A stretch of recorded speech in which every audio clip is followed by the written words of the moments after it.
anytime, 10 a.m. on 95.5 FM, and also streaming live on our Facebook and YouTube channels. Good morning, Trinidad and Tobago. Thank you very much for joining us, and we thank Storm and Tom and wish him a safe journey at home.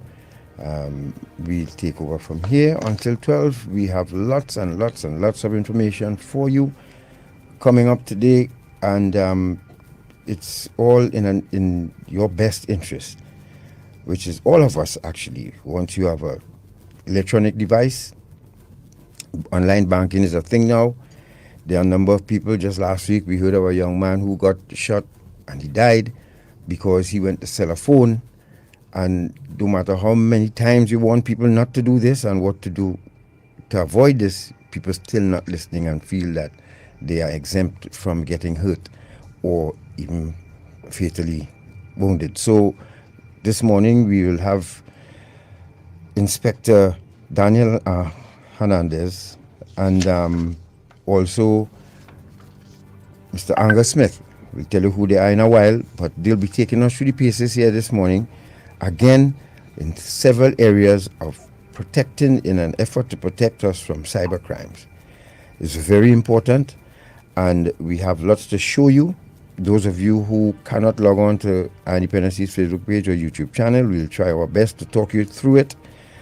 But we always try to bring the information to you in as a clearer way as we can. And as we go down, we have lots of questions for these gentlemen. You're going to hear about cyber threats, phishing, ransomware. Now that phishing is P-H-I-S-I-H-I-N-G. I always wondered until I did my own research about what that meant. Virus detection, types of cyber security threats, and of course we'll have images to match these descriptions. We have a couple of videos as well. And once we have the time, there's an incident that took place at that notorious car park in the east there, where someone was actually robbed. Shots were fired. Now, in the interest, we will ask Inspector again to tell those who own personal firearms, you have a licensed firearm for your protection, and those of your people around you and so on, you know the drill. And this gentleman was walking back to a vehicle with someone, lots of money, we understand $58,000, and he was just strolling, and a firearm don't jump out of your waist and defend you. You have to be alert. He was quite clear, wasn't alert. So we will show you that and ask the inspector again what to take us through this. What should have he, what he should have done to protect him and the person he was with, and all about observation. Entire car park empty, and one car parker behind yours, and he and this lady was just strolling towards the vehicle. Once we get time, we're going to ask the inspector to warn you again, those firearm users and who have license, what you should do in a case like that. So, Natasha, we have lots to share. So, as we Yes, and we have Mr. Angus Smith on the line right now. Welcome to Iron Dependency. Mr. Smith, if you're hearing us. Yes, hi, good morning. Good afternoon. Great, morning. perfect. Good morning.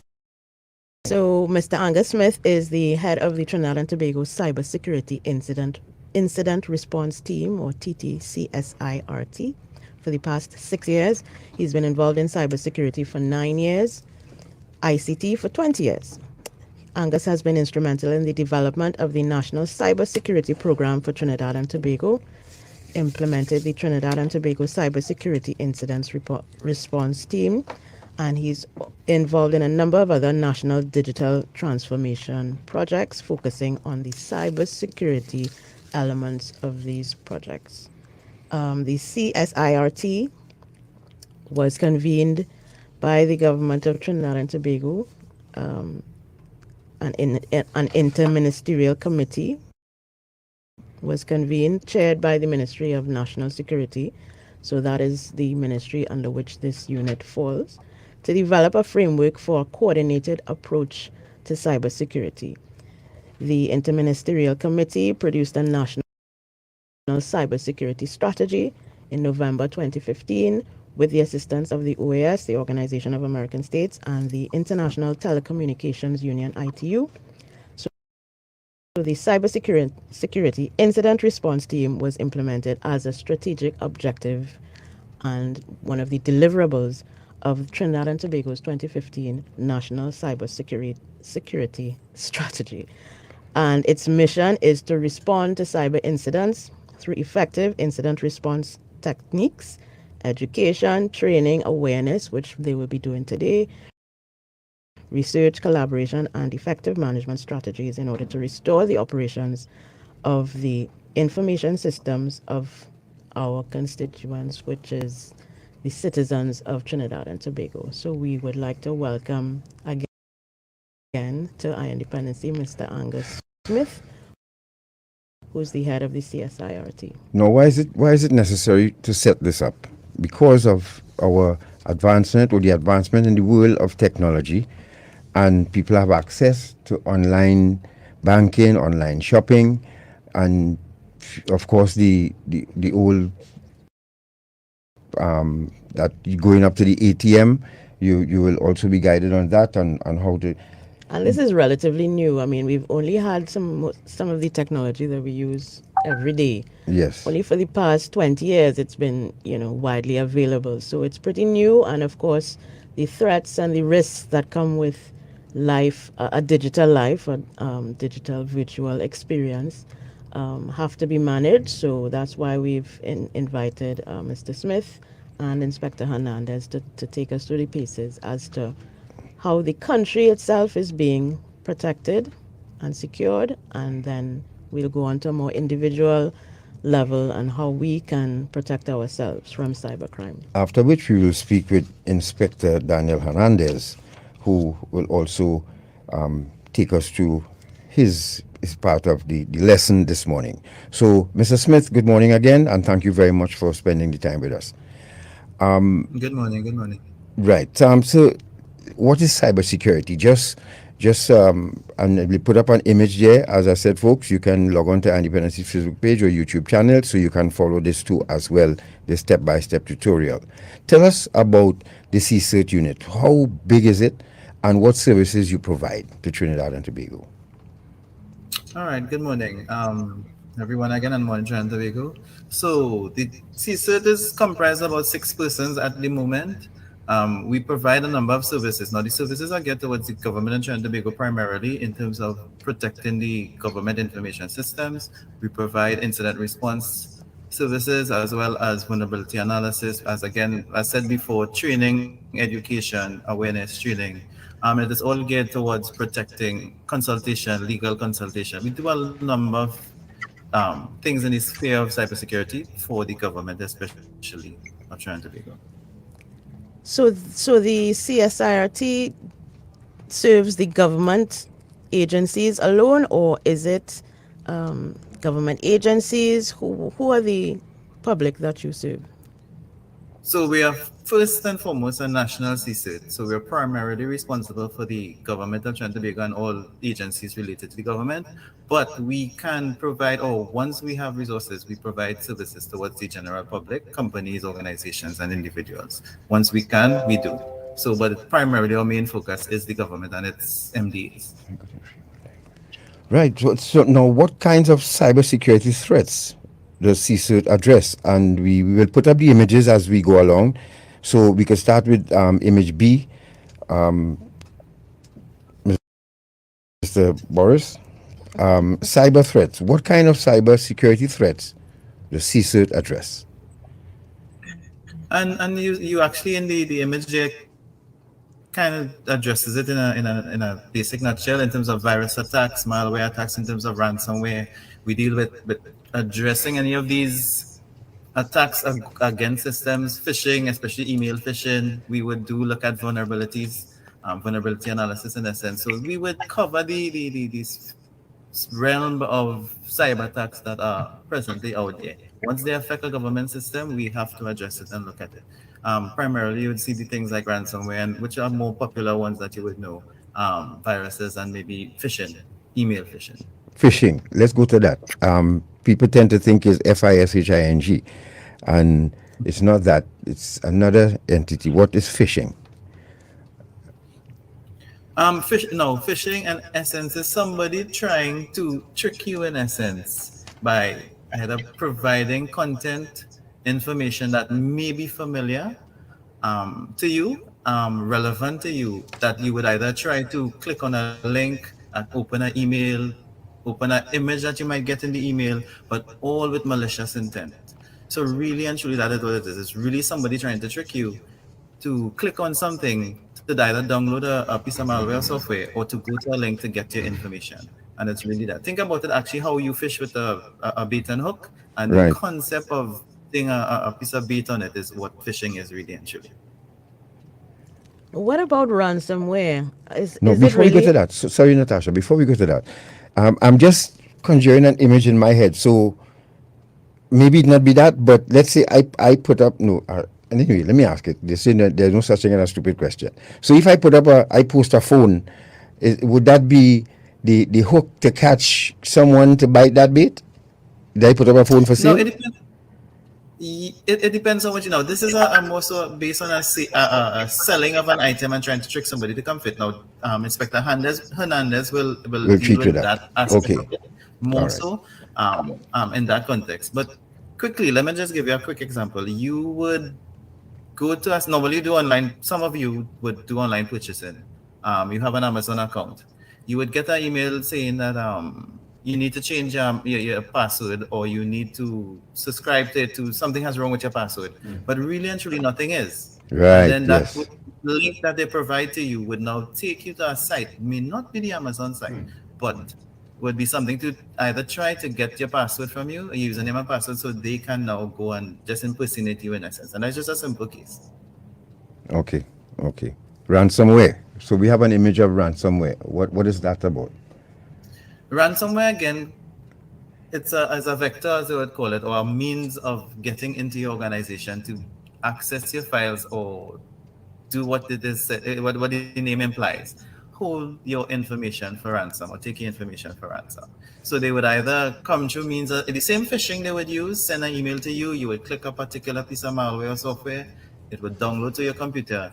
That application now would, in essence, traverse your network or your organization's network and then encrypt your files so that you can't access it. And then they would send you a message to say pay in Bitcoin. Most times it would be Bitcoin, um, so that they can now say, well, if you don't pay, we would either release the information to the wider internet or to the dark web, or we would give it back. Now, sometimes they do, sometimes they don't. Most times you don't really get it back and they would still release it. So ransomware is really about actually what it is, ransoming your information till you pay. Okay. Okay. Lovely. If you're just joining us, folks, you're listening to Dependency. Thank you very much. Those of you joined us by Facebook and YouTube, member audience split this morning to Facebook and YouTube and the radio I-95.5. Thank you very much for joining us and listening to this very important information. From time to time, I've seen started constantly happening on my phone too. Notice popping up, virus detected, download this and clean your phone, and tell us about that. Right. So that now, in the context of your phone, especially, you may subscribe or access a particular. No, there are ads on your phone, or by you browsing to particular websites or anything, or particular application would either have ads that would actually provide that scenario to you. Some of them are actually maybe legitimate virus programs that you could actually download to your phone to help, or they would seem to help your phone to work better. Some might be the same thing, again, phishing maliciously to get your information. So you really have to be very careful about it. So at the end of the day, you shouldn't really or download or access one of these applications unless you personally actually went looking for one and actually click on a particular program. You do some research, you say this program is something that looks like I could use, seems to be legit. Accessing it through ads is not really the best thing. That's scarier because sometimes you want to protect your device and you don't want your device. Once the device shuts down, and the last blackout we had proved that everybody, it just leaves you in cyberspace floating literally. You're cut off from the rest of the world. So what you're saying is do more research when this notice pops up rather than just clicking on it and because you don't want to lose your device. Yes, exactly. And depending on how you're using your device as well, if you're using a company laptop, for instance, and something like that pops up, there should be some infrastructure company wide that will prevent those things from happening. Yeah, that's a different kind of security, Right. I suppose. Yes. So generally, if you have a company laptop, the company is supposed to provide you with some form of antivirus program, which would help in or malware detecting program that will actually help in preventing these type of pop-ups from coming up. So that is something that if you have a company laptop and you do see that, you need to actually alert your company's IT department and try to see if you could get them to check your laptop to make sure everything is quite all right with it. Yep. And the reason why devices, inanimate objects like laptops and phones can get a virus is because it does exactly what a virus does. It spreads like wildfire and it can be very hazardous. Yeah. And Yes, it can be. Yes. and to the people and to the folks who like to download porn, these come with viruses too as well, right? That can affect your device. Yes. Yes, yes, they do. I mean, at the end of the day, these are some of the more ideal places to pick up a virus, as they would say. So Yep. you have to really be, for those persons, they have to be careful again. Even if you're looking at that, you have to be careful what you click on, what are the links, where you go to in terms of the sites and that kind of thing. So Okay, you why really have to hiding be your mindful. face? Yes, yes, Yes. yes, it's true. And it's very difficult. I mean, the people who come up with these things are very good at making these pop-ups and ads and things look very attractive and encouraging people to click on it. And it's hard, as someone has commented on Facebook, that it's scary as a senior citizen. She's saying who uses the internet. It's scary, and it's starting to affect my mental health. How do you know the legit info from these scams? Is there something basic that people can identify authentic from non-authentic ads or pop-ups? Well, I mean, at the end of the day, looking the pop-ups being what they are, clicking on the pop-up in itself might not be the best thing. If you could go to the actual site that it may be referencing, as Right. opposed to going through the link, will always be a better way. Even if you get the ad through your email, try your best to maybe go to the site directly, check it out, look for certain, especially like they would have some little things that you could look at the top of the browser that they have a general digital, what we'll call a digital certificate, where you would see there's a little lock sign at the top of the browser next to the address. Look Yes. for some of these things, look for the little warnings. Sometimes those things, just those little things, looking at the actual site name, maybe doing a Google search on the site to make sure that the site name that you're going to is actually something legit, seeing reviews. So those are some of the little things that you could do to actually ensure that if you want to go to a site, that it's pretty much legitimate. Don't just click on a link, whether it comes in your email or whether you just see a pop-up and you then go forward for go to the site based on that. Yes. If you're just joining us, you're Yes. listening to Iron Dependency, of course, and we are speaking with Mr. Angus Smith, who is taking us through the paces here. This morning, we'll be speaking with Inspector Daniel Hernandez afterwards, and we are actually demonstrating some of the what they are speaking about. So, if you can join us on Facebook or YouTube, that's Iron Dependency, EYEON Dependency, and get your lesson here this morning. Types of no, Mr. Smith, the types of cybersecurity threats. Numerous. They are numerous, and we have some. We have an image up here. I have to have, as you just talking about the virus detected and so on. I have received several emails, but I know from the time they start, my dearest friend, and I don't even open that. And I sure people would have received, before we go to that, how to tell people, because a lot of people get in court, you know, my dearest friend, I'm reaching out to you because of an estate that we have millions of dollars that can be sent to you, and people desperate in these times, and some of them get in court. Yeah, and they are, and you have a lot of different type of scams from that. Some of them originate from the African continent, some again from a number of different places, but they all have the same kind of MO in essence, wherein that the English is not their strong suit in terms of language, and they would have bad what we would call bad grammar in the Yes. email. They would say it in a bad. So that is one of the telltale signs in the first case. But again, you do not have any family anywhere that you can link to. Why would you, why would you click on a link that's telling you that if you pay somebody some money to get access to millions, why would you think that's legitimate? Because the Yeah. scammers, you send them to help them access one. One of the others, some quickly. The one of them that we're seeing now is that your family is in another country, especially with the pandemic. They something has happened. They need money. They need funds, and they're in trouble, and they would like you to send money for them. Call, find out before you send any money and send anything for people. You need to contact Yes. them and ensure it's legitimate before you even try to send money anywhere. And any money for anything, you sending money, anybody sending any money through an email, through a request like that, please verify. Don't just send the money. It most times is not legitimate, no matter how much you think you know the person. Types of cybersecurity threats, right? And again, people ask us to post it, so we're posting it now, folks. And remember, if you can always go back to the page after the program and you can revisit what you would have missed. And we've also shared the website for the TTCSIRT, which is ttcsirt.gov.tt, and you can get more information there. Now, Mr. Smith, how have cyber threats impacted services in this country, like critical infrastructure, for instance? Let's go to that image, short man. G. So we could look at it this way. Since maybe let's say 3 to 4 years ago, we had a number of websites being affected in the context of a particular hacking group who actually we defaced some government websites and some both private and public sector websites, making them unavailable. I mean, that would affect us being informationally sending out particular services which are accessed through these websites would be affected.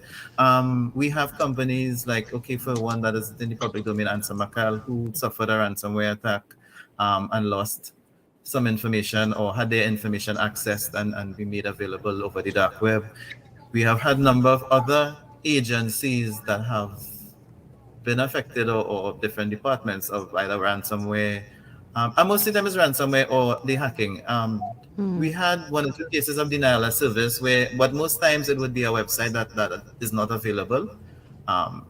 Luckily for us, or let me say that guardedly, or Knock on a wood. number of us, yeah, since the advent of COVID, we haven't really had any main services being affected. Let me put it that way. Not targeted is a different thing. So they have been targeted in some cases, but we have responded properly to them, and we have managed these type of attacks because generally, as the general public wouldn't be aware of, most of your sites or websites or information is either being tested to see if it's managed properly in terms of cybersecurity, and there's somebody from some country, whether it's China, Ukraine, Russia, these are some of the nosy brand, these kind of countries who are actually trying to target your critical infrastructure. So they're always trying to actually get access to it.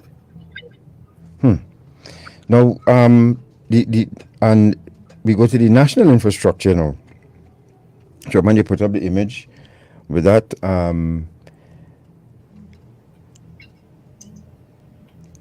Yes. So, And these are some of what we have on the screen are the critical infrastructure sectors that will be impacted should there be a national attack on on the digital infrastructure. Like for instance, that blackout we had just recently. How could that have affected our data and getting things back to normal? How easy would it have been to get things back to normal, our infrastructure, critical infrastructure sectors? So, right. So, firstly, again, this, as you rightly said, these are some now. They may not match totally Trinidad and Tobago in the context of the image that you see, but we generally have most of the sectors here in the first instance. Two, they can be affected by a cyber attack. Now, and I want to say this very carefully. What happened with the blackout can happen with a cyber attack. Right. Happen in your system. So just making that very clear. That is not what happened in the blackout, but this is the same effect if a cyber attack is targeted against your let's say your power system and it goes down, generally that is what would happen. We would go a blackout, everybody will be affected in the context of they would not have power. Yep. Those companies who do not have generation or backup power would be significantly affected. But in light of all of this, the government of Trinidad and Tobago is actually currently right now. I mean, I don't know if I could go into this one as we are here at this, looking at a national risk assessment exercise to look at these sectors and identify these critical entities and try to develop a plan or a framework going forward to help better protect them against cyber threats. Um, that is one of the measures we are trying to we are embarking on upon right now, actually as we speak, to try and help defend all the critical information sectors. Right. Yeah. One thing I wanted to understand from you as well, Mr. Smith, is how connected are all of these sectors to a central portal, if you understand what I mean. I don't know what quite language to use, but how connected are they, and if one goes down, how does it affect the other, kind of thing? All right. So generally, as you see, to a certain extent, power is one of the more critical entities in essence that would affect everybody. Yeah. Telcos would also be one of those, which is telecommunications. Right. In terms of, I mean, dependence on the internet, dependence on data services, they would now be connected that way. So there are multiple interconnected dependencies, whether it's upstream, downstream, supply chain. These are some of the things that we are working on identifying in a more detailed way. But yes, some of those two, most likely the health sector would be depends on the type of systems that they have in operations and the dependencies, especially on the telco and power, to be interconnected to share information and to provide information to the general public. So yes, there are significant dependencies or connections that can be affected if a cyber attack were to bring down, just say, one or two major critical entities. You're listening to the voice of Mr. Angus Smith, who is the head of the Trinidad and Tobago Cybersecurity Incident Response Team, acronym CSIRT. And he's speaking to us and giving us a good lesson here this morning on how to protect ourselves from cyber threats, phishing, ransomware. And how the country is protecting itself from Yes. these cyber threats. Now, the TT suit has been in the news, and this is one article that we have on the screen reporting of an increase in ransomware attacks. Could you talk a little bit more about that? This article is from 2020. Yes, so coming out of in essence, the pandemic, we have seen a rise in essence of organizations being targeted for ransomware attacks. Again, it happens to organizations because of various reasons. Again, maybe just lack of proper use or let's say correct usage of your systems. Let's say email, clicking on the wrong application again through a phishing app, and somebody downloads a piece of malware and you get a piece of ransomware, and they would again try to extort money in essence from you. It would come from they would try various vectors to attack your systems, and again, if you have vulnerabilities in your system, you may or may not fall privy or may fall as a victim of these type of attacks. But over the course of since the pandemic, yes, we have seen some more ransomware attacks. But I could say for, let's say, coming out of that now, the end of the year into this year, we have seen, generally the infrastructure in Trinidad and Tobago is taking some precaution and measures. So you're seeing it a little bit, not as much as before. So even those, so it has been, in essence, reducing itself a little bit because I think a little more awareness by some of the corporate entities. Yes, we have another article here from the Express that's talking about optimizing a company's cybersecurity investment, and this goes to what you were saying about companies making that investment to secure their digital footprint. Yes, and a company needs to ensure that, well, in terms of investing in cybersecurity for their own protection and having, let's say, someone, and that starts with a number of things you could do. You can ensure that your company has somebody responsible for cybersecurity focused on it. developing a cybersecurity program, doing a risk assessment to identify the vulnerabilities of the company in the context of cyber, so that at the end of the day, you can put together a plan to take action and to prevent or to at least limit the effects of a cybersecurity attack and the various issues you may have if your company is vulnerable. And they are just simple things that you could do as a company. Okay, folks, so thank you very much. There was a question though before we go to this break and come back and wrap up with Mr. Smith, but some Sandra on Facebook asking this question, and as we say, Sandra, there is no such thing as a stupid question, or it's related because we're speaking now. Sandra is asking Mr. Smith, can neighbors be jamming phones? Can neighbors use low frequency sound to damage people's brains and hearing? I mean, We've heard a bit about this. Remember the incident with the U.S. Embassy in Cuba? Yes, in Cuba. And is this really possible, is this sir? possible? I would want to leave that question for Inspector Hernandez to answer, because it's kind of a little bit out of my remit and essence, to be honest with you. I mean, so I don't want to say yes or no. So I will go to someone who may have a little bit more information on this particular topic.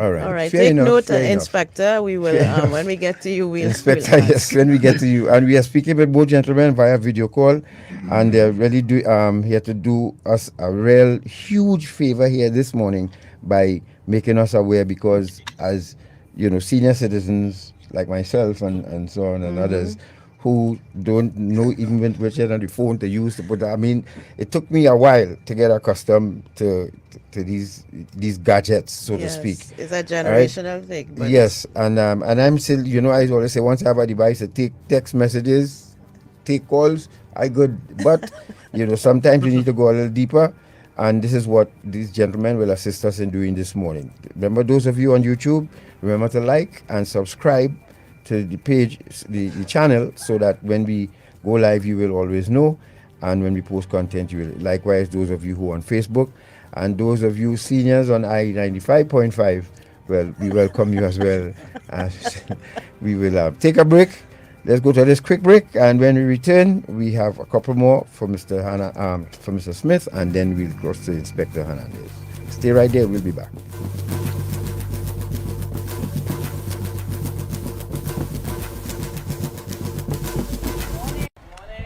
Listen now, has noticed something out. Them new people and them up the road there. Where's that? Girl, the man is passing up and down in front of here with a set of woman. I really noticed some woman living there, you know. And they can't even say as much as good morning. Well, listen now, I wonder if it's human trafficking. You think it's that? So, how can you spot and identify perpetrators and victims of trafficking? Many victims are found living and working together in the same place and sleep in shared and inappropriate spaces. Victims work excessively long hours. They often sleep in the daytime and work long nights. They are often escorted everywhere they go and may appear to be malnourished. They may show signs of physical abuse, drug and alcohol use, and may also appear withdrawn, fearful, or intimidated. Victims who are migrants are often not in possession of their identity or immigration documents and have irregular immigration status. Perpetrators can be male or female and may appear to be managing or controlling the victims. And they may even at times appear to be the victim's best friend, boyfriend, or employer. We are the Counter-Trafficking Unit of the Ministry of National Security, Trinidad and Tobago, safeguarding human life. Welcome Relief comes in the form of a scientific-based program that shows us how to manage through the tough, current challenges. Called Habitalism. It features best-selling author on positivity and happiness, Dr. Tal Ben-Shahar, integrated with the award-winning Intangence methodology of Ross. Visit habitalism.me to register now for this free life-transforming program endorsed by the United Nations established University for Peace. Gifted by Guardian Group. Live easy. The internet has changed our lives, making us more connected, more informed, while giving us the freedom to do things that weren't possible a decade ago. As a Caribbean citizen, it has reinformed our belongings to a global online community. But it has also exposed us to several cybersecurity threats, including identity theft, fake news, bullying, and more. Start by using strong passwords to protect your computers, smartphones, and other devices. And change passwords regularly for added security. Don't overshare. Keep the personal information available about you online to a minimum. Never do private financial transactions through public Wi-Fi. When it comes to children, talk to them about safe internet use and point them to some of the child-safe sites. Make internet safety a priority. Get smart, get safe. Citizen by birth, smart by choice.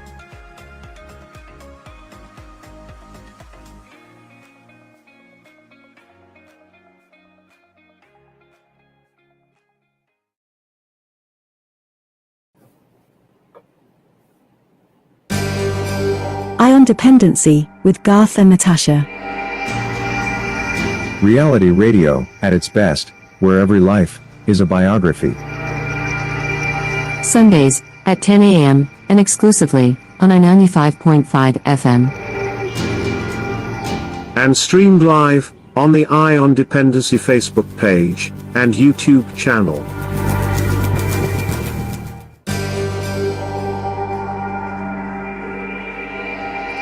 Very much for staying with us, and you're listening to Dependency, and we are speaking with Mr. Angus Smith, who is the head of the Trinidad and Tobago Cybersecurity Incident Response Team. And right after, we will speak with Inspector Daniel Hernandez, and who is a cybercrime investigator, among other things. We'll introduce you to him afterwards. Mr. If you're just joining us, you missed a lot from Mr. Smith, but remember, you can always revert to our page to get the beginning of the program. At the end, when we finish, we'll post it for you. In the meantime, you can join us on our Dependency's Facebook page and YouTube channel to see some of these images and short videos that these gentlemen have for you here this morning. Mr. Smith, thank you for your patience. And we go to what other agencies does CSIRT collaborate with? So actually, we collaborate with a lot of agencies, both locally and internationally. So in Trinidad and Tobago, we collaborate with Inspector Hernandez's unit, the Trinidad and Tobago Cybercrime and Social Media Unit. We collaborate with the iGovTT, which is iGovTT, Ministry of Digital Transformation, Ministry of Public Administration, the Ministry of Finances, Treasury Division. We actually have, we also collaborate with the TTIFC, which is the Trinidad and Tobago International Finance Center team. We also collaborate with international organizations such as the OAS, the ITU, CARICOM, Impacts, the UK Home Office, the Commonwealth Cyber Security Program, and CSIRT Americas, which is another agency under the OAS. So we have a number of collaborations that we work with, both, as I said, internationally and locally. Okay. All right. Okay. And to that end, I imagine that you all gather to congregate and share ideas, share strategies. And there's a National Cyber Risk Assessment Workshop. Could you tell us what that is about? All right. So last year, at least in September last year, we embarked upon a national cyber risk assessment, which again targets national critical information infrastructure. That assessment has in it, it's a partnership with the UK Home Office and the Commonwealth Cybersecurity Program. And we also work with a number of local ministries and agencies to make that partnership happen. Shortman, you could put up that image, please, of the NCRE workshop Mr. Smith is speaking about. Sorry, didn't mean to cut you. Go Sorry, ahead. Mr. Smith, go ahead. No problem. All right. So yes, so this is the one of the workshops. So the engagement is made up of 3 workshops. In essence, one was a beginning workshop to target and introduce the program, and then we'd have another analysis workshop where we would look at the responses that we get from the entities that we target, and then the final workshop should be to put forward the results of the program, the program or the process in itself. So we would, in essence, embark on data collection or information collection about the information entities, looking at their systems, looking at what they have, trying to determine how critical they are to the national infrastructure, and then again using that information and analyzing that data to determine now how could the government go forward to develop a plan. Within we have a organizing team which is led by the TTC CERT, and then we have again Ministries of Digital Transformation, Ministry of National Security, the Office of Disaster and Preparedness and Management, the Defense Force, the Integrated Threat Assessment Center under the Office of the Prime Minister. We have these partners as part of the exercise. So it's really about us trying to determine the risk to the critical information infrastructures of Trinidad and Tobago, and now again determining that we can find a way to again let the government decide how it's going to provide resources, come with a plan so that again in the case of something cyber related which can bring down the whole country, how do we respond and what do we do and how we target that and how we get the country back up and running in the quickest time as possible. Now, Mr. Smith, a question just popped into my head. If you can't answer it, no problem. But I remember 1990. It took me back to 1990 when the people, the insurgents had to physically go into the communications unit and commandeer it. The TV station. The TV station, radio station. Remember, they had to do that physically. Is that necessary now, seeing that can radio stations now be commandeered from let's say another site? They don't have to really infiltrate a station any longer. Can that be done? So any entity that has an internet presence, in a sense, or an internet connection, can, with the right expertise, be infiltrated. So let me put it that way. So to answer your question, yes, they can be. Again, it takes some effort, it takes some resources and skills, but it is not impossible. Right. Because I'm thinking, Gary sitting behind here, and then all of a sudden he pressing everything possible, but you're hearing a voice coming through the system, and he cannot stop it. And so it could be possible. What advice? Sorry. No, go ahead. Sorry. Yes. What advice would you give to the public, the citizens and businesses, to protect themselves from cyber attacks? You could go now, short man, with the next image. Yes, go ahead. Mr. Okay, so you will deal with the individual, and for the individual, again, you will see back up your system. Well, again, to protect yourself, back up your systems, especially this one. Do not click or access or click links that you didn't subscribe to, suspicious emails, looking at that, ensuring that you don't click on these links because they most times be malicious. Don't download. If you're looking for software, try not to take pirated, what we would call pirated software that could be malicious and have malicious let's call it malware software in it. Ensure that you have your system updated because like your computer would ask for updates, your phone would ask for updates. Try your best and keep up with the latest updates for the devices. That will help protect you. Ensuring being again browsing the internet and do not go to malicious sites, do not go to content that could look suspicious and be suspicious. Ensure that for all the accounts that you do have, that you have proper passwords or passphrases to ensure that you protect your device, because that's also important. Actually putting your proper passwords, ensuring your passwords updated, a capital, a common character, numbers. Those are things that you need to have included in your password, or use a passphrase at least. You could either use a combination of or use either or. So those are some of the things you could do to protect yourself. Now, from the company standpoint, again, as I said before, you need to have somebody in your corporation that is the champion in a sense for cybersecurity and for proper operations. But you also need to ensure that your systems are updated, ensuring that you have proper configuration management in your system's patched and updated always. Ensuring you could do something like a vulnerability assessment or risk assessment on your organization to identify any issues you may have, vulnerabilities you may have in your company. Limit your access or your network access to who only needs to have access to your resources in essence. Because of the COVID and the pandemic, we have seen a lot of people working from home. You have to ensure that even the persons who are working from home, they are the ones logging in, you're monitoring who logs into your network, ensuring that your VPN connection, in essence, which is how you connect remotely to your organization, is one updated and is current in terms of the software, and ensuring that you have your system configured properly to allow this access to your organization. And those are some of the things. Ensuring that as a corporation, you have a firewall which is updated and maintained by your staff. Those are some of the things that can help you protect your network and ensure that you don't be vulnerable again vulnerable to these types of threats. Now, just to go back to the first point on the individual level, in terms of backing up your data, is it safe to back up? Go back to the last slide, short man. Is it safe to back up your data to the cloud, or should you have an external hard drive for your data, your personal data? External hard drive ensures that it is your data, it is in your possession, nobody else has access to it.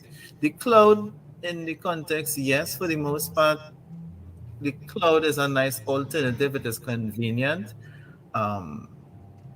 I don't want to say it's unsafe, because I don't think that is unsafe. It's just you understanding that your data is stored, whether it is a local cloud in Trinidad and Tobago or a cloud in a foreign country. Understand that data and information security and data protection rules vary from country to country. And that's really the only issue that you would have. But generally, it not being safe is not really that. It's more safe than anything else that you could do, and you could always get access to it. So having the passport drive or the backup in your house is always, or at least some location that you could access, is always as safer than anything else, because again, it limits the access to anybody else. So no, Mr. Smith, password, is it and somebody's asking about password. Some people could, not for the life of me, you like, some pages would ask you to save your password so that it will save you from entering the password every time you visit that you have to visit that page, whether it's your Hotmail, your email, or Facebook, or and I still use Hotmail, Mr. Smith, right? I don't know why That's Natasha why I'm laughing. I mean, that's anyhow. I just find having more than, it's like having two phones is not necessary. But is it safe to always, ever so often, change your password and not save it, or is it safe to save it to these pages or these? Every time you have or to your open browser. your browser, yes, because they ask you if you want them to save the password, and sometimes you say yes or no. How safe is that, or unsafe? So right. So a lot of people tend to do it for convenience and ease of use at the end of the day. Now, some of the more reputable sites have a very strong or robust security system that would actually protect your password, and for the most part. Now, it doesn't mean that it can't be susceptible to an attack, especially on the company and their system. So understand there's a degree of risk. A company like, let's say, Amazon, Microsoft, Google, they tend to have very strong or robust security systems that would actually protect your password, and they have certain clauses that would help in terms of protecting that and things that they do. Sites that may not be as reputable, maybe not wise to save your password in the browser, because most times you save the password in the browser, it would go across all the devices because the devices sync. Again, it's really about ease of use, but depends on the entity you're saving it to. You have to really understand there is a degree of risk. So you have to just decide, and that is your personal, how much risk I could take if my password for this particular account gets out, and how does it affect me? And then you will measure that against ease of use and how that would work for you in the context of the amount of devices you have and where you would log on and need to, and how often you use these sites. But changing your password on a regular will also help, to limit that type of, at least your level of susceptibility to your password being compromised, in essence. So it's really a catch-22. You have to understand the ease of use as well as the comfort and the convenience.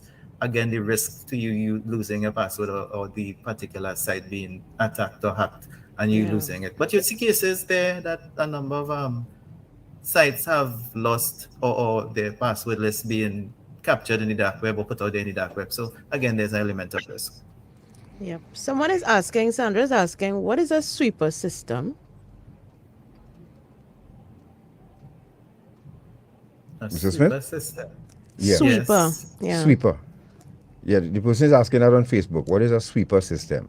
Can you help All with right, that? let me get back exactly to you with it All right. immediately. And yes, well, we have enough times that they could help us with that. If you're just All joining right. us, folks, you're listening to Independency. You missed a lot.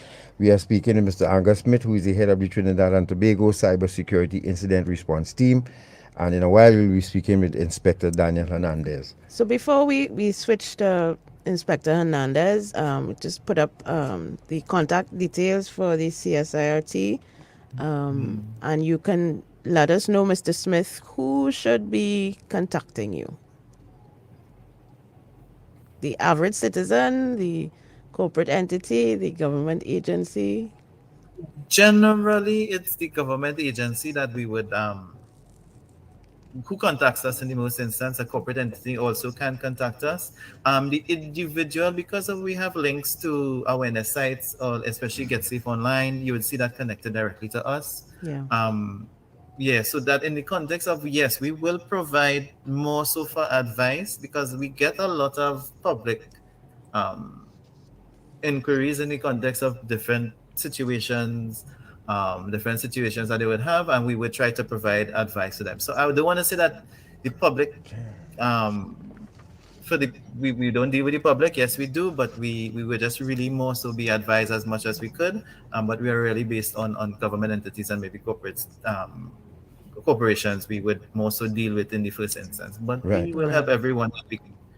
Right. One final question for me, quick, before we go to a break and come back with Inspector.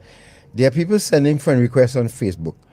I am not accepting any friend request from anybody unless they send a message saying, I am so and so, and we went to school so and so. I know your mom so and so. What advice would you give? Because there are some people who just want to have this whole heap of friends shown on their Facebook page. What advice would you give people who just sending out friend requests and those who wants to accept? Again, it comes back to person sending out friend requests. A lot of people would do it because they are trying to grow their friend profile in the context of things.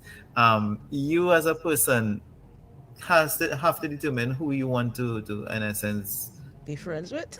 be connected to. Yeah, and I think that's just it. You don't have to accept it. You just have to go with who you know, and especially if you want to keep your circle tight, you just limit the friends to who are your actual friends. But a lot of people just want to get the numbers up, and as I say, just for the amount, having the majority of friends, having a lot of friends, would then now put out these requests trying to just grow their network in the context of things, for different reasons.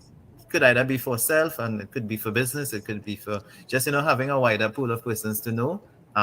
It really is. So that's something that is subjective to the person. You really need to look at the persons you subscribe to or connect to, and then determine it based on that. Oh, in the training context of Mako, your business. Yeah, well, that too. Yeah. No, but I just because just yesterday I got a notice I have 300 friend requests pending. And I'm saying, okay, let them wait, because unless you send me a direct message and introduce yourself properly, I'm not accepting, because there are people who will actually commandeer someone's Facebook page and send you a friend request for what I don't know. They're very busy and working overtime out there. But folks, Alison, yes, once upon a time in life was so simple now, and I understand this cyberspace will get worse for seniors, if only because of the speed with which the change is happening. Thing is, seniors have to keep up if they want to survive in this new technological age. Quite right. She's Boomers have it hard, but thankfully, I am of the Gen X generation, so we know what it is to do without and what it is to do with. So I think we are actually the ideal generation to bridge that gap, but that's just some chest pounding. Thank you very much, Mr. Smith, for your input. We're going to take a short break and we'll come back with Inspector Hernandez. And remember, from the folks, Cybercrime unit. yes, and for folks on our YouTube channel especially, please remember to like and subscribe so that you can be informed of when we're on. Our loyal followers on Facebook, and thank you for wanting this information. It's not boring as some people tend to believe that. But next week, Sunday, please God, we have a treat for you, so you'll hear more about that before we wrap up. So let's go to that break, and when we return, we speak with Mr. Smith. Thank you once again. Stay right there. We're not done yet, but we have Mr. Inspector Daniel Hernandez from the Cybercrime unit coming up. Stay right there, please. We'll be back.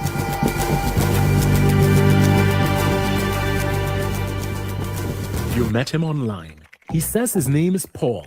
He says he loves you and wants to get married. He's in the army, stationed overseas.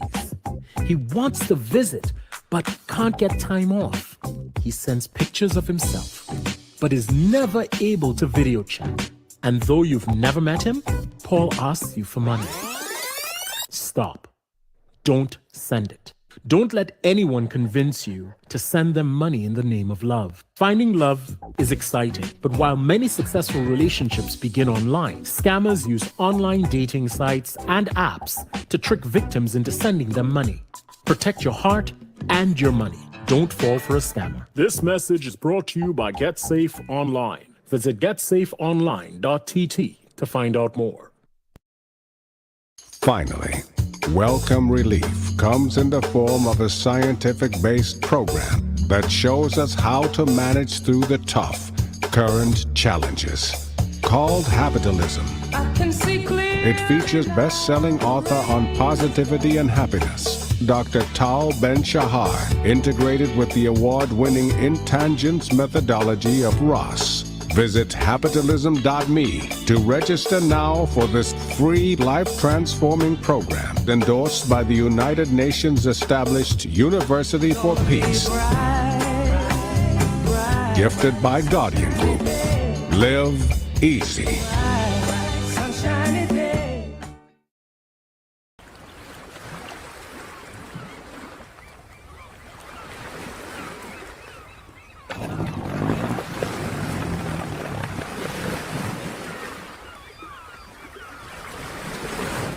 Cappy, talk to you now, boy. Got a small work for you to do. Make a quick 10 G's. We go do for me. 10 G's? Where's that how I do there, boy? What you doing? Taking your boat, run up the islands, pick up some people and then bring them back here for me. That's all you have to do. That's sounding like human trafficking, boy. That's a serious crime. I can't make that.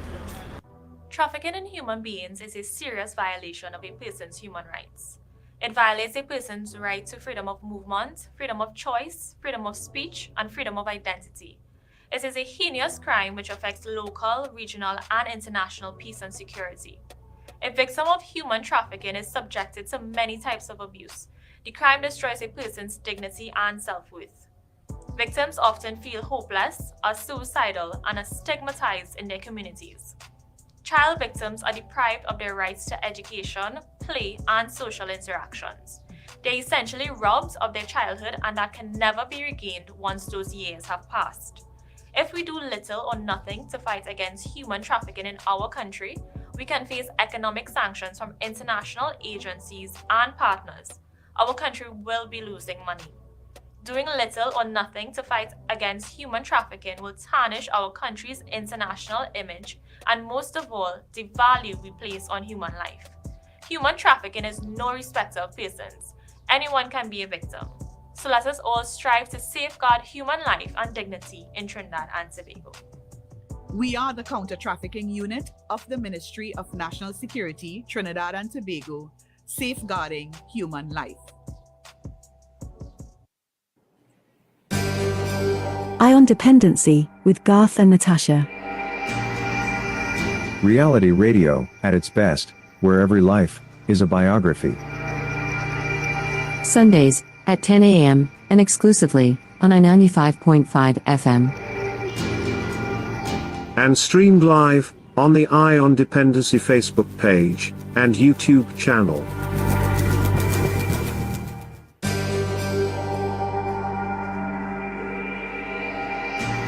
Thank you for staying with us on Iron Dependency. We're talking cybercrime and cybersecurity with Mr. Angus Smith of the TTCSIRT, and we now are jumping to Inspector Daniel Hernandez, cybercrime. This is a police officer. Inspector Daniel Hernandez is an inspector of police with 23 years of service in the TTPS, a highly skilled and trained cybercrime investigator. He holds a master's degree in business administration, specializing in digital technology management from the University of Bedfordshire, England, where he gained knowledge to lead and transform the Cyber and Social Media Unit, formerly the Cybercrime Unit. He attended 400 hours of training over the past 10 years in which including mobile and computer forensics from the Bureau of Diplomat Security Department of State in the USA. He is a certified Celebrite and Axiom examiner. He was trained in cybercrime investigations at National Police University of South Korea, where he learned techniques and tools to develop management processes that enable collection of digital evidence needed to successfully prosecute cybercrime offenses. He was appointed head of the Cyber and Social Media Unit, that's the CSMU, in October 2019.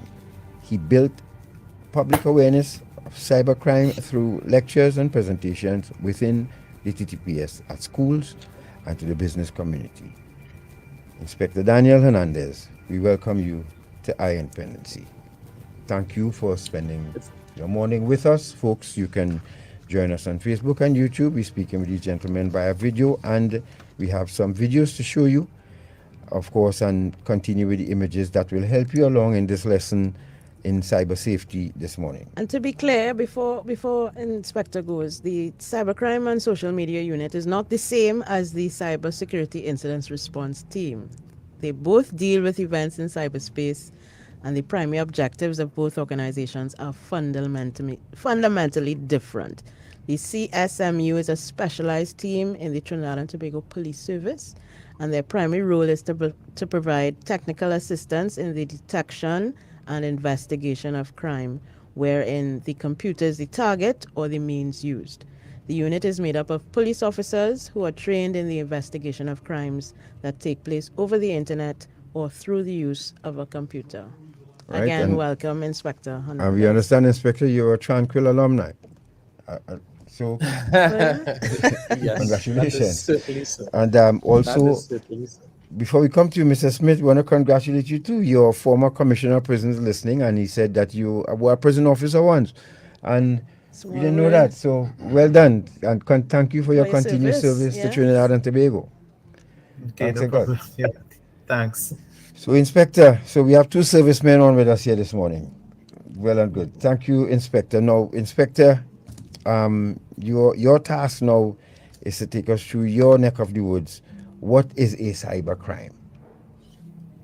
So, when you speak about a cybercrime, it's basically defined as an unlawful action against any person using a computer. And I want to be very clear this morning in defining or bridging the space between cybersecurity and cybercrime. Many times persons mix the two up and they fail to realize that it's actually two different items. So you have a cybersecurity, which deals with the protection of the digital infrastructure. And then you have cyber crimes, which we come after when the crime is committed to do extraction of digital evidence that is used now to assist investigators with their investigative approach. So it's two different items. So a cybercrime is really an unlawful action against any person using a computer. And it's systems, it's online or offline applications. And it occurs when information technology, computers, used to commit or cover an offense. The act is only considered cybercrime if it is intentional and not accidental. A cybercriminal may use a device to access a user's personal information, confidential business information, government information, or disable a device. And these are what we call cybercrime, are covered basically with two overarching areas. You have cyber-dependent crimes, and then you have cyber-enabled crimes. So when you speak about dependent crimes, it speaks about crimes committed using online devices, and where the devices are both the tool to commit the crime and the target of the crime. So you have intrusion, illicit intrusion to computer networks, hacking, denial of service, distributed denial of service, and these things are what you consider to be cyber-dependent crimes. But then you have cyber-enabled crimes, which basically are traditional crimes that happen on a daily basis. But these crimes do not depend on computer networks, but have been transformed in a scale or formed by the use of the internet and communication technology. So things like cyberbullying, you will hear the terminology bullying, which is a normal item that you would have existing, or harassment, if you want to look at it like that. And then you have the element being used to commit the offense, like somebody sending something to your phone, and that is pretty pretty damning in that sense. And then you have things like sexual offenses, indecent images, and all these things, because these things are considered to be items where you need, in some instances, digital devices to access these items or to send these items. You find the crime itself is being enabled by a cyber element. So, and some of the top items that we, just going on as we're talking about what is cybercrime, just some of the top items that you come across. You have hacking and identity theft, malware. We talk about phishing. We spoke about ransomware. And then we also spoke about online fraud scams. These are the type of items that are present. Yeah.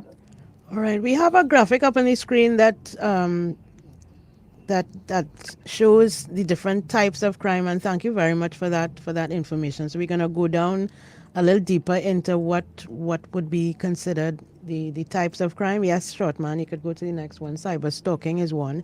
This is one of those actual crimes that are committed on cyberspace, as you had mentioned. I can't remember the term you used. When you speak about cyber stalking, many times it begins with the person sharing information about themselves, and this is quite typical. What you face what you face in Trinidad and Tobago, where persons feel very comfortable in sharing their information. But just remember, if you don't put a value, I've always said this in my lectures sometimes, if you don't put a value to your information, somebody else will put a value on it for you. And that's why sometimes, when you start to share your information, you open a door that a person can now penetrate, as the word says, penetrate your inner circle.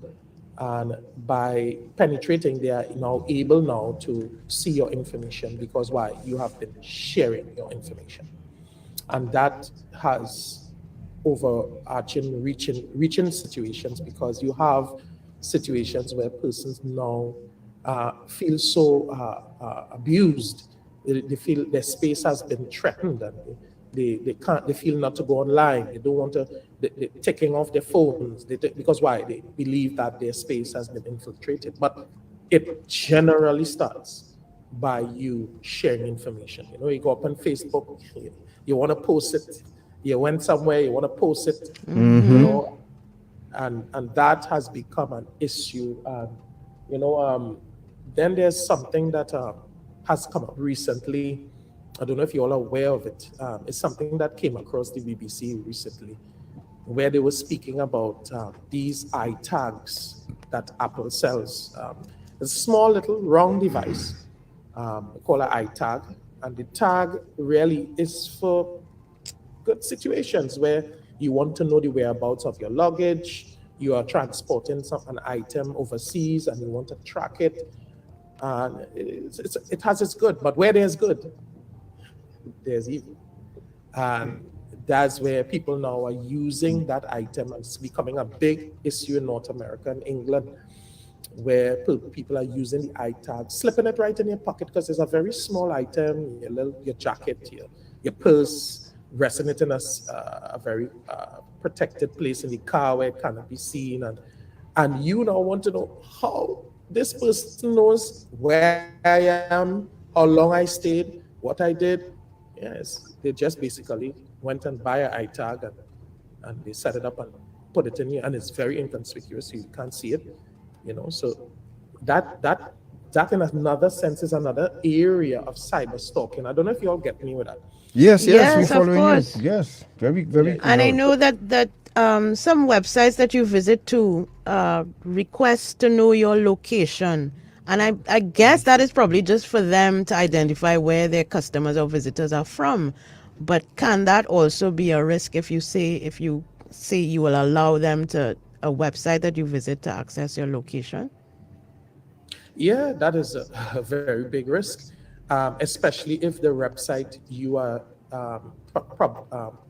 currently using is not a legitimate one.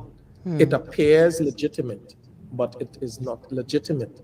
And I have a habit, and this is just my personal security, I have a habit of not allowing persons or sites to see my location. It's just a habit I have. Yeah. I block it. I don't care I don't care if you are the most legitimate site there is.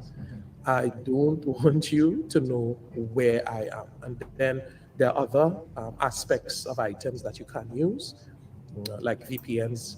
So you could use that to protect, where you are at and stuff. But I don't want to go into that too far because our intention here is just to deal with the crime aspect of it. Yeah. Right. Well, what about identity theft? This image that is on the screen now. Is that real? That is in Trinidad and Tobago? Of course, identity theft is very real. I mean, when you speak of it, it is really a breakdown in understanding when cyber criminals gain access to your personal information to steal money or gain other benefits. There's something I used to do in my earlier days when I was an undercover officer. There's something we call dumpster diving. So for those who may not understand what that means is that when we want to get information about you, we will go actually into your rubbish and we will get your information, everything we need to know about you. So take that into the cyber world. You have that ability now where persons, that's why we try to explain to persons the importance of shredding your documents and, don't have those documents just lying around, because that is where persons are going to get information and actually create identities to steal your identity, to become you, basically. So Inspector, stuff like your light bills, your bank statements, all of these things that you just dump in the garbage. What would you just suggest? Dump it. I always advise persons shred it. Go right by PriceSmart. I'm not putting in a plug for PriceSmart. By the way. I'm just making sure. Right, go right by any place that sells a shredder, and after a while, you shred the documents. Do not just throw it into the bin.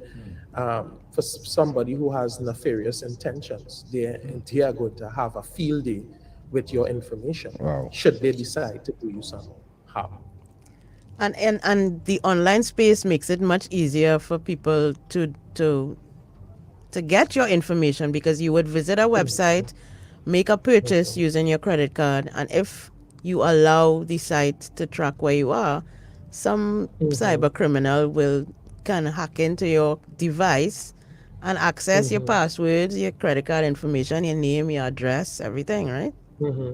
Yeah. Well, that's the traditional way that is happening in relation to shopping on. Actually, we have a video here this morning. It's this morning still. Yes, we have a video here where we'll be talking about safe online practices, right? Okay. We even going to be talking about, we have a video coming up too about ATM practices, where you go to the ATM. We want to talk about that a little bit too. All right. How to protect yourself, basic things. Those videos will come up when you all are ready for them.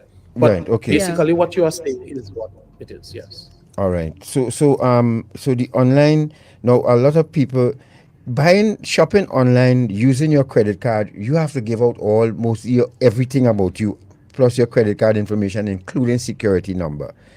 This is really taking a big chance if you buying from reputable companies and just you see somebody put something online and decide we selling this, use your credit card to buy it.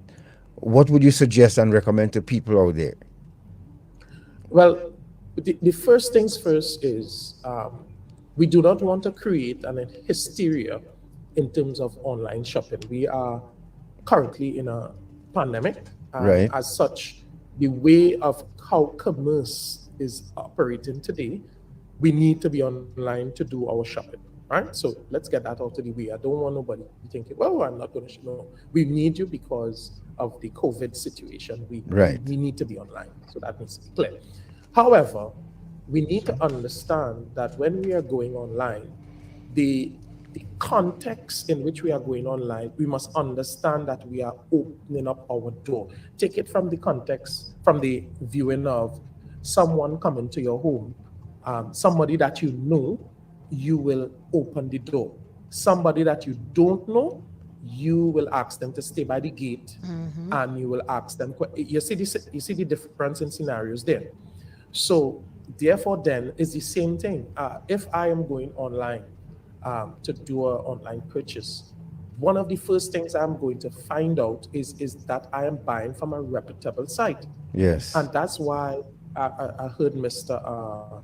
Smith would have talked about the Googles, the Amazons. They have very robust systems where you can feel free to shop online because they have systems, and you have guarantees in some instances where you can get back your money if what you purchased is not what you ordered or whatnot the case may be. But this is the paradigm shift. We want persons to be aware that I am going to purchase from a reputable site. I am not going to get up these fly-by-night things who wake up in the morning and say, I'm going to sell this, and I put up a quick little fake little website and I start to shop. No. And then additionally to their systems in place at the banks. So you all are aware that when you make a purchase, you find the bank now should be able to give you a little notification, Yes. informing you that you have made a legitimate purchase, and they put the space, the information as to who you made the purchase, what was the amount, and all these things. So that is like a check, a check of what you are doing. So my advice, being online, is that you first of all you deal with a reputable site. There are other things which will come up in the video. Right. Moving along, Inspector, because we could run out of time very quick here. If you're just joining us, you're listening to Dependency, and we are speaking. We have Mr. Angus Smith on video call with us, as well as we are speaking now with Inspector Daniel Hernandez. And Mr. Hernandez really has a wealth of information. And from the time I saw you at the University of South Korea, I mean, those folks out there in technology, they've been way ahead of the world for quite a while. So I know you're properly well trained, and we're getting it from the horse's mouth here, so to speak, this morning. How prevalent? I would like to just put a little caveat to that. With technology, you are always learning. So even though all those things are said, today I could become obsolete if I don't keep learning. Yes. I don't want you to think that because of those things I am something. No, I am nothing. No, but you're the man. Person. You're the man right now. You're the man. So I just want you to be aware of that. Right, yes. But I still respect your knowledge and your expertise here and your experience, and we thank you very much for it. How prevalent is cybercrime in Trinidad and Tobago? So one of the items we try to focus on is make sure people understand what is taking place in the cybercrime space. What I want to do is I want to first take it from the aspect of talking about on the reporting of cybercrimes. I want to talk about that. And then after I talk about that, I'm going to go into how people are making their reports and stuff. And then from there, I will be able to give some statistics as to how persons are making their reports and how they feel comfortable in coming into Keep your eye on the clock. And yes, I'm keeping my eye on the clock. Right, yes. Go ahead. So cybercrime is very prevalent in Trinidad and Tobago. Some of the items that we are seeing coming out is things like cyberbullying, romance, scams, online child abuse, online harassment, revenge porn. And when I touch on the revenge porn, I just want to throw in a plug in relation to a recent Joint Select Committee of Parliament, where I was part of the TTPS team that dealt with there's an amendment coming to the Sexual Offences Act, which Right. deals directly with revenge porn and items of voyeurism and these things. So I just want to talk about that maybe down the road. And then it has things like we talk about phishing and then we have online classroom hijacking, which has happened in the past. We have been liaising with a lot of schools who would call in, where the Zoom sessions, they call it Zoom bombing, and these things are happening. But we have had less of it since we have started to share information as the proper ways of managing these items. So in a nutshell, cybercrime is well and alive in Trinidad and Tobago. And clearly we do have laws that are being strengthened, as you speak, as you mentioned, to protect citizens from cybercrime. But let's go straight to now, how do persons report suspected cyber attacks? And you could talk a little bit about why people may be reluctant to do so. All right, so there are several reasons why cybercrime is underreported in Trinidad. This includes shame and embarrassment associated with being a victim of certain cybercrimes, especially when it talks about romance scams. Reputational risk associated with publicizing cybercrimes. You'll have financial institutions will be afraid to give information of they being a victim of such because they run the risk. And then being aware that the victimization occurred low confidence or expectations that the TTPS can assist them. Too much time and effort to report cybercrimes and the lack of awareness on where to report the crime. So basically, you won't have people who want to report the crime. There are people who want to protect themselves because they don't want to, bring up their risk. But what is most important to note that there are several ways that you can report a cybercrime. You can report directly to the cyber and social media unit, and then you can also go to any police station and make a report directly there. And then the investigator will make the necessary arrangements to contact the cyber and social media unit, because we provide the digital coverage for the investigation, even though you report it at the station. So that's some information that you should be aware of. Right. All right. And the 5 steps to take action against cyberbullying. Yeah, let's go into that quickly. Cyberbullying is a big thing these days. I mean, we're hearing a lot about it, so it must be important. How does the unit treat with incidents of cyberbullying? All right, so we must be conscious that there are laws that cover it. So let's deal with the legal side of it first. You have the offenses against the person, Chapter 1108, Section 30A, which speaks about harassment. So I don't want you to look at cyberbullying from this bullying aspect, but look at it from a harassment perspective. And it says a harassment of a person includes alarming the person or causing the person distress by engaging in a course of conduct, following, making visual recordings, stopping or accosting the person, watching, loitering near, or hindering or preventing access to or from a person's place of residence. But I want you to be aware, we are speaking in the cyber world. So even though the wording of the item here speaks of general harassment, I want you to just plug in your mind into the aspects of it being something related to online harassment. You all get that, right? Yes. Right. And then they say making contact with, whether by gesture, directly, verbally, by telephone, computer, post, or in any other way, giving offenses material to the person or leaving it where it would be found by given to or brought to the attention of the person. They explain within the act here what is harassment, and they break down the items. But what I want to focus on is the course of conduct. So the first thing you must be aware is that the course of conduct, it must happen at least 2 occasions. And then they say that a person who pursues a course of conduct which amounts to harassment of another, which he knows or ought reasonably to know amounts to harassment of the other, is guilty of an offense and liable to something to $2,000 and imprisonment for 6 months. So that's very clear in the law aspect of cyberbullying. But then there's the mental aspect of it, and it's happening a lot with the young people because we are now using our digital devices to communicate. And because of that, what you are getting is you are having persons now actually going to the point of committing suicide when you are constantly bombarding them with information or things to interfere with their mental state. Right. Now, if you're just joining us, folks, you're listening to Dependency, and we are on our last legs here now. We are speaking with Inspector Daniel Hernandez. We spoke with Mr. Angus Smith before. He's still with us.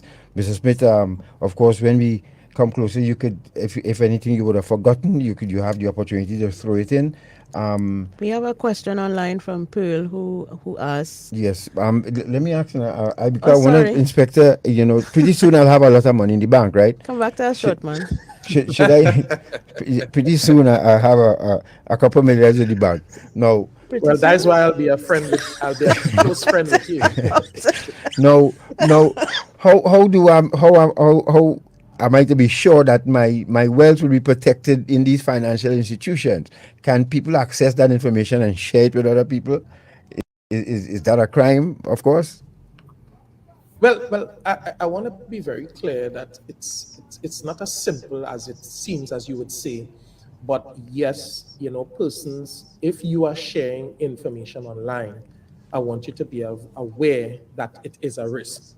But as I keep hinting, getting the reputable sites. I take it from the aspect of the financial institutions. Actually, there are hackers who create websites that look exactly like a financial institution. And if you're not careful, you put in your information. So one of the flags that jumps up, if any online banking system asks you for you to put in your bank PIN online, look out for that. Right. Look out for that. That is a signal, hey, something is up, right? Because usually the banks have a properly robust system in how you are to place your PIN and all these things. So anytime I say, please place your PIN, watch out for that, but generally the processes that they have in place are very robust to help us with these items that we have to use these financial institutions. Yeah.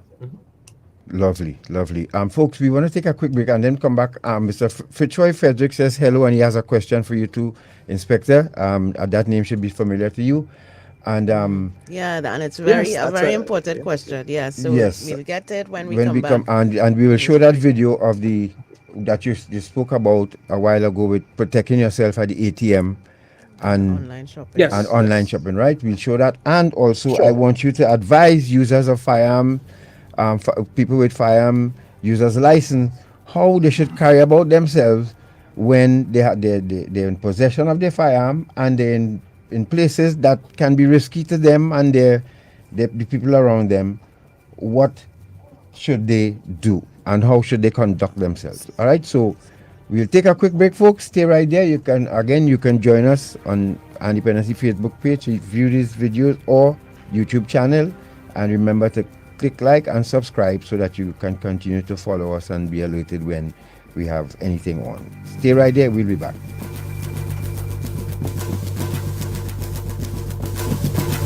Finally, Welcome Relief comes in the form of a scientific-based program that shows us how to manage through the tough, current challenges. Called Habitalism. It features best-selling author on positivity and happiness, Dr. Tal Ben-Shahar, integrated with the award-winning Intangents methodology of Ross. Visit habitalism.me to register now for this free life-transforming program endorsed by the United Nations established University for Peace. Gifted by Guardian Group. Live easy. The internet has changed our lives, making us more connected, more informed, while giving us the freedom to do things that weren't possible a decade ago. Exposed us to several cybersecurity threats, including identity theft, fake news, bullying, and more. Start by using strong passwords to protect your computers, smartphones, and other devices. And change passwords regularly for added security. Don't overshare. Keep the personal information available about you online to a minimum. Never do private find. Make internet safety a priority. Get smart. Get safe. Citizen by birth, smart by choice.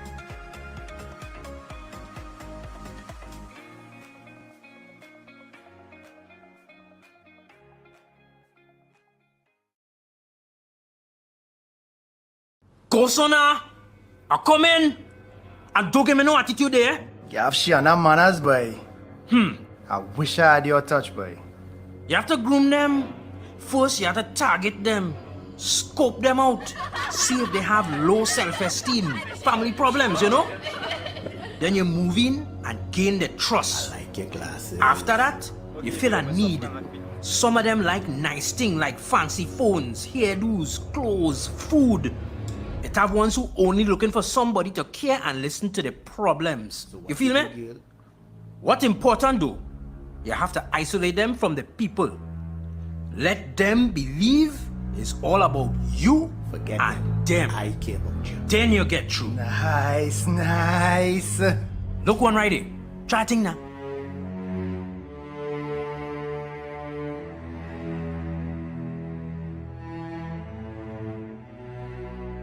A message from the counter-trafficking unit of the Ministry of National Security.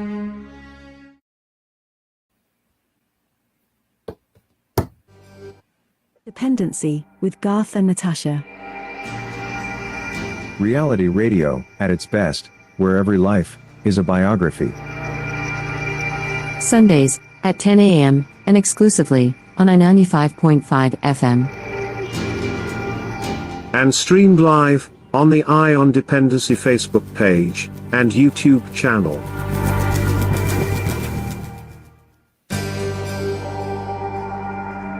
Thank you for staying with us. This is Eye on Dependency, and we are talking cybersecurity and cybercrime this morning with Mr. Angus Smith of the TTCSIRT, and currently having a conversation with Inspector Hernandez of the TTPS Cybercrime and Social Media Unit. Right. Inspector, before you cue that video,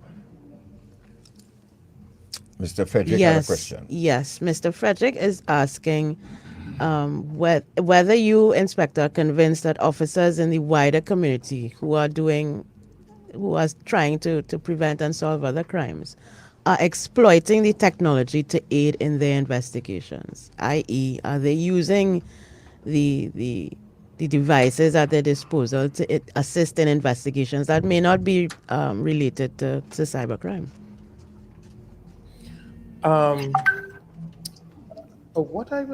What I would say in relation to that is that the technology is available to everyone, right? Be it the person who is doing something that is legit, and be it the person who is up to some nefarious practice. And by extension, we are part of a society, and within the society, whether it's the police service, whether there's people on the outside, you are exposed to the good and bad of the technology.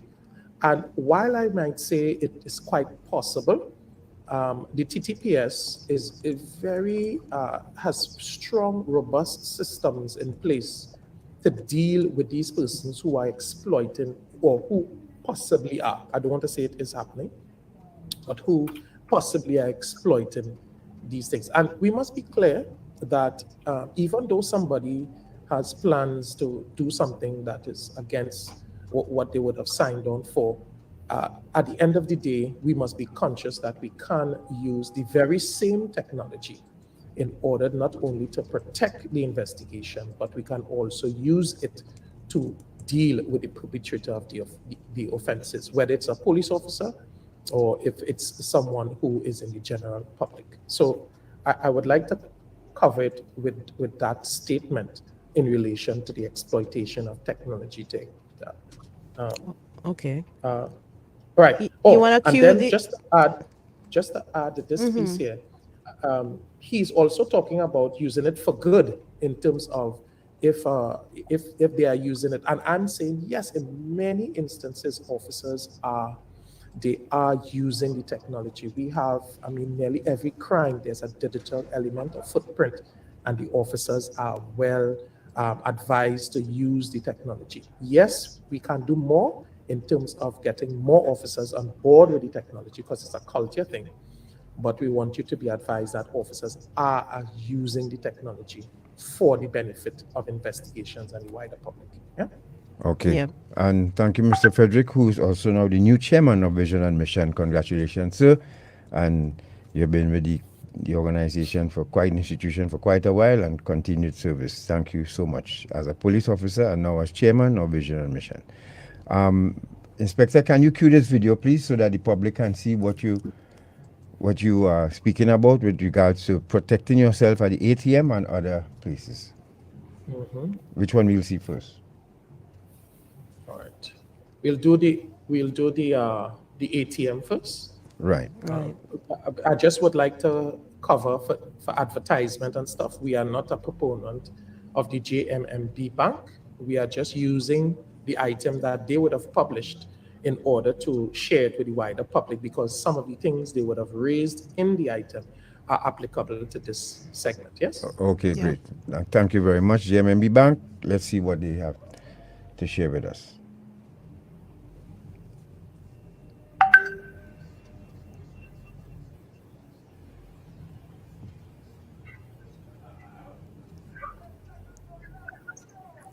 As Shortman tries to get us the video up and running. Ooh.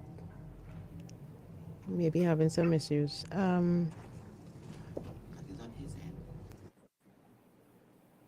Hold on.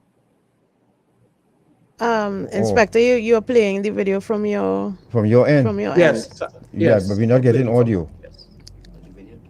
But you all are seeing the video? Just No, we're not. All right, hold on.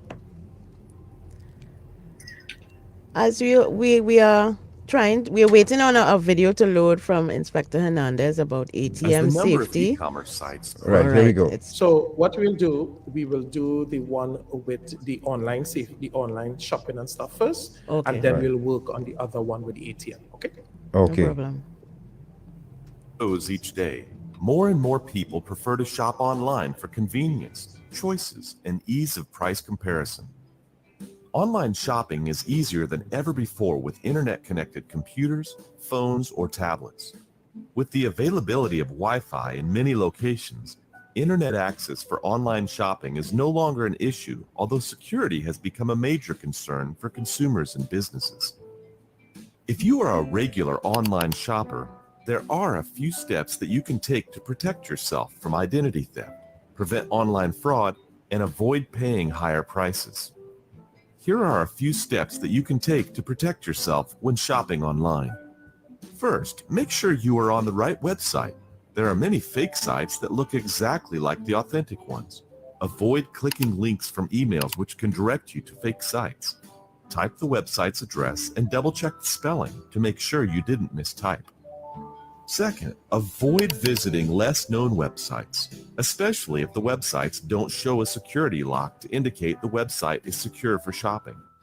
Read online reviews from other people who bought items from that website and look for feedback about the quality of service and any issues with payment, delivery, scams, and complaints. Third, consolidate your shopping lists. Know what you want to buy in advance and plan ahead. Determine what items you want to buy and place them in categories that can be purchased from one merchant. Limiting the number of websites from which you buy things will reduce the number of times that you share your credit card and personal information. thus reducing your online shopping risks.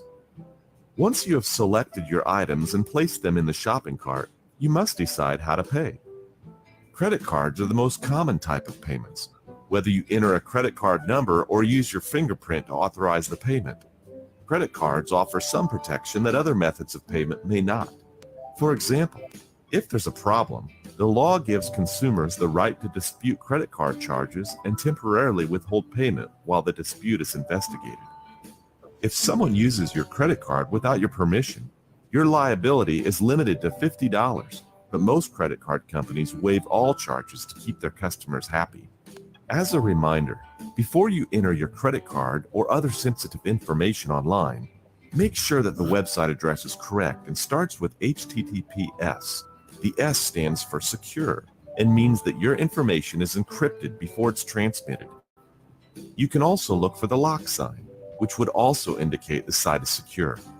Other online shopping considerations include shipping terms and costs, prices, return policies, taxes, other costs, and perks like coupons, discounts, and free shipping. With careful planning when selecting merchants and products for online shopping, you can be confident that you have the best deal and stay safe when shopping online. Even if you shop in the stores, you can check the prices online and make sure you're not overpaying. This educational video is presented to consumers by Identity Management Institute.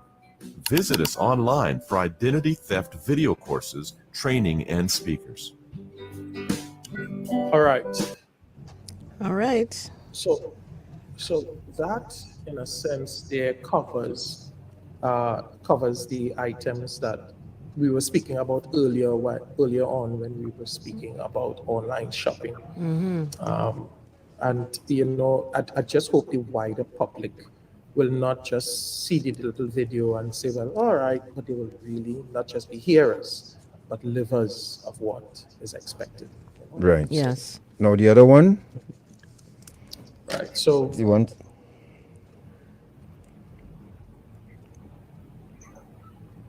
So now, if folks, Inspector Daniel is. So I'm gonna try and see if we get it loaded. All right. So I'm gonna have to. It's not loading.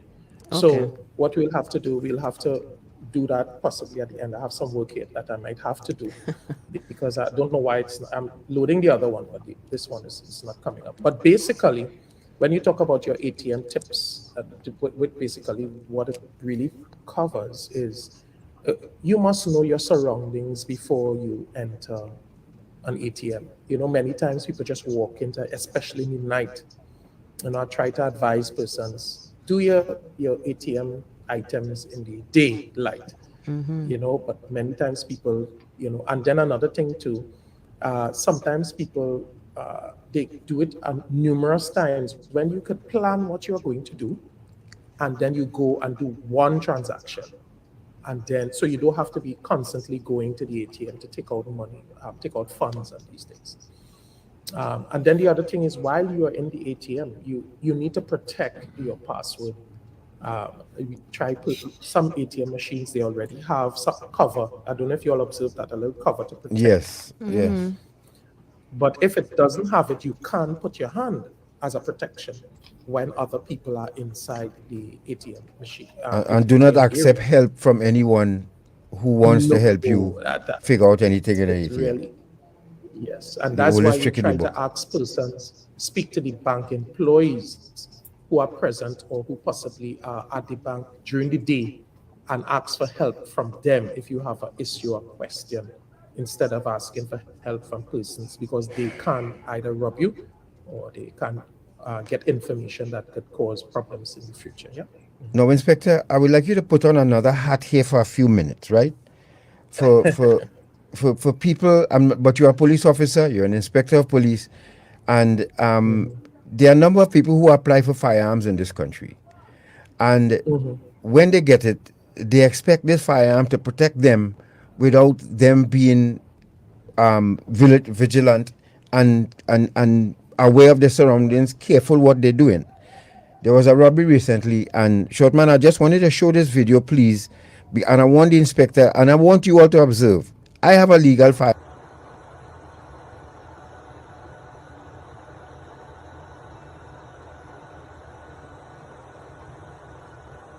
because one of the bandits discharged a round and hit him in his back. Now, but I want you to watch the mannerism of this person walking towards. This was in Trinity Mall car park, and it's a place that has been in the news from time to time, with carjackings and robberies and you name it. It's happened in this mall's car park. But here it is. Even walking towards the vehicle. Right. I mean, it's kind He of was- odd that this car is parked behind him. First Right, of all. in an empty car park. Yeah. So I would have scoped out the scene a little bit before I even went to the vehicle. Right, and apparently they had just come from the casino, and they had as the news reported, they had $58,000. I think the lady had that on her person. Wow. Right now, it's quite obvious the guys in the back recognized what was going on. But I don't know if it is inside information or it was just a wild guess, but they were well positioned to attack them and rob them. Now, again, the robbery is taking place here now. The person has accosted both of them, one on the driver's side, one on the passenger side. Somebody there's leaving the casino where he just in business, he don't care, he gone. Yeah, he could But at least blow a horn or something. I don't know. that wouldn't stop them, But these guys like pit bull when they smell blood. So now here they are running away. Now the guy is discharging his firearm and trying to, well, I don't know what he expected here. But Inspector, look at the body language of these two folks. This guy has a firearm. What would you suggest to people in this situation here who carry legal firearm, and how to be more vigilant and alert when they do? All right. So the first thing that we should point out is that carrying a firearm does not mean you are properly trained with the use of a firearm. And I want that to be very clear. We want people to be properly trained, and also we want persons to upkeep their training in the proper use of a firearm. Right. Yes, it is very important when you are, especially at night, you are approaching your vehicle. You scan 316 degrees. Right. You make sure that you are in a safe place before you are able to safely go now and sit into your vehicle. Many times, persons are very unaware of the dangers that are associated with moving on with large sums of cash, because they are unaware that these items draw these persons to come in, to cause them to want to come and do these things. But what is most important though is, as you can see in the video right here, the person is unaware of his surroundings. Of course. And once you are unaware of your surroundings, we call it, we talking about orientation. Right. So you orient to see what is around you, right? Right. And when you orient to see what is around you, then you make the prerequisite decisions surrounding your safety. Because remember, with self-defense, it's a total defense. You have to focus on your survival. And if you are focusing on survival, your approach to every situation demands your direct attention. Then the next thing that you would have observed is the situation with him discharging his firearm. Yes. And obviously it happens after the fact. Yes. And really and truly, the TTPS has something called the use of force policy. And once you understand the use of force policy in terms of when to discharge your firearm, you find you will understand you don't have to wait till somebody do you something. Many times it's to protect not only your life, but the life of another. Right. And if you are going down that road, you must consider that the persons that you are protecting, they are also covered when you have a fuel. You have to use it to protect yourselves. So the vigilance is the first part. And then the second part is the approach. You must be able to realize that this vehicle behind you is going to cause some sort of damage or something. They're going to do something to you. And if that is the case, what I would have done there immediately, if I was vigilant, I am not going to walk to that vehicle. Thank you. I am going to walk away from that vehicle. I would not even go to the vehicle to discharge a round. What I would have done is walk away from that vehicle, and I would take out my phone. I would call the police and inform them that I have observed a vehicle that is parked behind my vehicle. It is looking suspicious, and I tell them exactly where you are, and they would come to assist in that. Or go back to the place of business. casually walking to your vehicle like that, you are become a sitting duck. Yes. That's basically it. Yeah. You know, Yeah. so I try my best to say it from the context of a normal citizen. Yes. When you are faced with these situations, I'm not going to get into the details too much. I want Right, you to say understood. it like a normal human being. You Understood. cannot be approaching your vehicle like this. Thank you. In a present time where we are living, you cannot be approaching any vehicle. Even the aspect of going to your home also. When I go home, sometimes I take 2 or 3 routes, different routes, so that if anybody is watching me or people are coming to do me harm, they don't know my pattern. And that's a situation that many people don't do. We had a robbery recently in my area, and the bandits were able to say, "And you have a business in Arima?"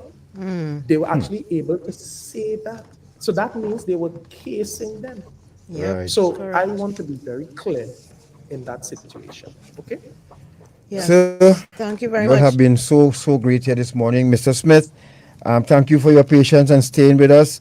I don't know if you had any final words for us. and advice and for the public who, and we thank you people on YouTube and Facebook and I-95 too as well for staying with us. Yes, sir, Mr. Smith. Yeah, so I want to say yes, I'll say this. First, based on the previous video though, in terms of online purchasing and shopping, now the government is embarking on a lot of providing online services, access to online services and payments for a lot of the government services. Yes, So what I wanted to say is though that we are involved, or the PTC is involved in securing these particular services and ensuring that they are safe for the public to use. So I want to ensure the public that any government service that you see that provides payment, especially online payments, actually goes through a rigorous process in collaboration with us, the Treasury Department, and even the TTIFC and iGovTT to actually ensure that these particular websites and services are actually secure. So I wanted to say that in the first instance. There's something that going off of the video. Quickly for the question about the sweeper, it could be a system now without context, enough context, that it could be a system that helps to automate threat response for an organization. So if that is what the person was talking about, they could always contact the PTC. We could have a further conversation. Right. If it's something else, we could discuss it. So, but other than that, Inspector Hernandez provided a great deal of information, and again about securing yourself, securing your person, securing your information. And one thing I want people to understand is securing your information, especially your personal identifiable information, is very important with it, especially in this age of digital transformation and digital use and access. And it's something that you should pay particular attention to, your phone, your computer, and ensuring that you take the necessary precautions to be safe in this digital space. What you do, how you do it. You wouldn't be surprised how much people look at you and what you do and are trying to get access to your information. Right. Thank you so much, Mr. Smith. Yes, thank you again for having me on the program. It was enjoyable, I must say. You're welcome, sir. God bless you all. And if you can spend some time and go back to our Facebook page and answer some questions probably that we couldn't get to pose to you all from the viewer. Okay? And okay, thanks. Inspector, that video before we wrap up quickly, we have about 3 minutes. That video with the guy having sex on the beach with the children, is that a police investigation? What was the latest with that? Because that was one of the most heinous things I've seen for 2022 so far. Disgusting. Yeah. So the first thing is we want persons to be aware that it is an offense to have sex. I mean, it's very horrendous, but to have sex in the public in front of a child, that is an offense, right? The exact item is right. That is the Children's Act, Chapter 4601, Section 23. So as an offense, we have already sent it out. We have gotten the information and sent it out to the various divisions. I don't want to say too much because an investigation has already started. But what we are saying is persons need to be aware of what they are doing in the public and what effects it can have. Could you repeat that act again, please, sir? All right. The Children's Act Chapter 4601, Section 23. It says where a person engages in an activity, the activity is sexual for the purpose of obtaining sexual gratification, when a child is present or when a child is in place from which the person can be observed. I just read a little piece of it. Right. So it is an offense, and the fine for it is $50,000 or 10 years imprisonment. So I just want persons to be aware that you can be dealt with accordingly where that is And concerned. would You cannot in be that doing case, in that particular case, it would be both individuals engaging in the act who would be liable, yes? Well, yes, that's how I see it, because I saw the video. It's being circulated throughout the country, and both persons, because you need to observe the situation as it relates to the context it was done in. It was done in the view of the public. Two persons were involved. A child was present. These things basically gives the ingredients for that offense. For my edification, Inspector, is there anything that could have been done in that instance, based on what we saw, to prevent that from happening? Is there something that stop it? That someone could have done to raise an alarm of some kind, or as well as recording it? I suppose recording it is the evidence that the police would use, but how should people go about trying to interrupt that kind of activity, first of all? Well, I'm going to give two responses to that because I know we're short on time. Yeah. But the first response I would have immediately do is I would have contacted the police immediately, informing them that there's an incident present going on at the time in question, and ask for them to come relative to that issue. The second thing is I would have got a bucket of water and I would have shake water and I would have flashed it across there.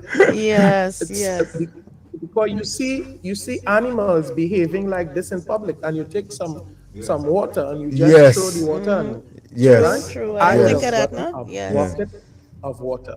But I am not advising it. I would do that. I'm not advising it. Other But we people to live do in that. some very dangerous times because you Yes. can interfere. Yeah. Saying, somebody pull out a fire. But I think if a few of the adults on the beach would have surrounded that vehicle and called them out, call them out and make noise, I think that was really poor. Inspector, we want to thank you so much this morning for your intervention here, yourself and Mr. Smith. We wish you all the best. Godspeed. Thank you. Keep up the great work, you and the TTPS. Mr. Smith, you and your organization. Okay, gentlemen? Yes. Thank you very much. You all have a good day now. Yes, you too. Take care. Thank you so much. All right. Major News at 12 is up next with Mr. Sterling Henderson. Have a good week, folks. Good afternoon. Good afternoon. Broadcasting from Port of Spain, Trinidad.